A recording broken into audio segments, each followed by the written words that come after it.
Sahabat cerita musafir, pernahkah kita memperhatikan dari perjanjian lama, kitab Kejadian sampai Maleki, kita tidak menjumpai satupun nama daripada Firaun. Walaupun sesungguhnya kita seringkali mendengar bangsa Mesir dengan Firaunnya merupakan musuh terbesar dan musuh abadi dari bangsa Israel. Apakah hal ini nggak aneh atau menjadi pertanyaan buat kita? Sesungguhnya siapa sih Firaun yang melawan bangsa Israel? Dalam sejarah kita ketahui bahwa banyak keturunan daripada bangsa Mesir dengan Firaunnya. Nah, kalau kita perhatikan dalam sejarah, Raja Mesir baru memakai gelar Firaun itu di dinasti ke-18. Sebelum dinasti ke-18, mereka tidak mengatakan dengan nama Firaun.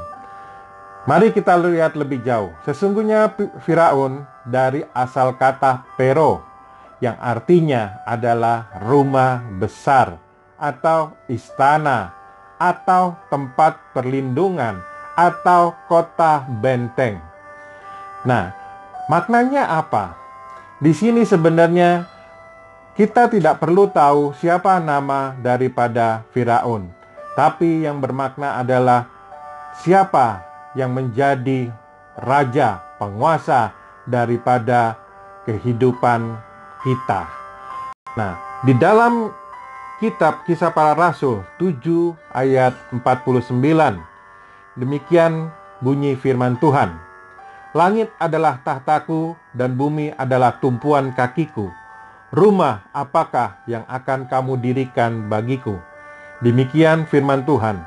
Tempat apakah yang akan menjadi perhentianku? Alkitab mengatakan bahwa rumah apakah yang kita sediakan buat Tuhan?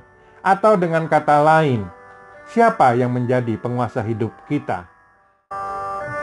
Sahabat semua, ada satu pribadi yang sampai detik hari ini mengetuk pintu hati kita. Mari kita baca. Saya akan bacakan dari Wahyu pasal 3 ayat 20.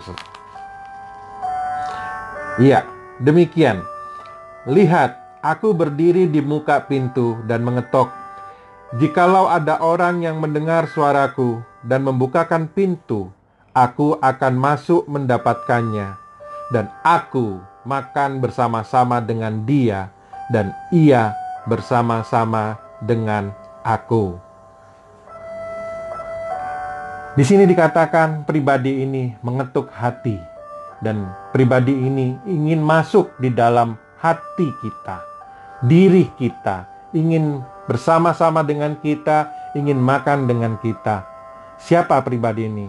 Sesungguhnya pribadi ini adalah Tuhan sendiri, yang di dalam kehidupan ini, dalam sejarah kita mengenal dia dalam diri Yesus Kristus. Dia mengatakan bahwa dia adalah jalan, kebenaran, dan hidup. Karena barang siapa yang percaya kepada dia, beroleh hidup dan keselamatan yang kekal. Tuhan yang benar itu, Tuhan yang roh itu ingin bersemayam dalam diri kita. Dia ingin menjadi raja dan dia ingin menjadi tempat perlindungan. Mengapa? Saya bacakan ya. Orang yang duduk dalam lindungan yang maha tinggi, yang bermalam dalam naungan yang maha kuasa, akan berkata kepada Tuhan, tempat perlindunganku dan kubu pertahananku, Allahku yang kupercayai. Sahabat sekalian, siapa menjadi penguasa diri kita? Apakah kau membiarkan raja-raja yang tidak jelas namanya itu, yang tidak ketahui namanya? Ataukah kita menyerahkan kepada penguasa alam semesta yang sudah hadir, namanya Yesus? Dia berkata, dia menjadi tempat perlindungan dan kubu pertahananku. Nah, pada hari-hari ini, jika saat ini kita merasa khawatir, kita tidak tahu langkah kehidupan kita, ada Tuhan, ada Yesus Dia ingin melindungi kita. Pilihan ada di tangan kita semua, sahabat. Apakah kita akan meletakkan raja-raja yang tidak jelas di dalam kehidupan kita, atau kita menyerahkan diri kepada penguasa, yaitu Tuhan sendiri.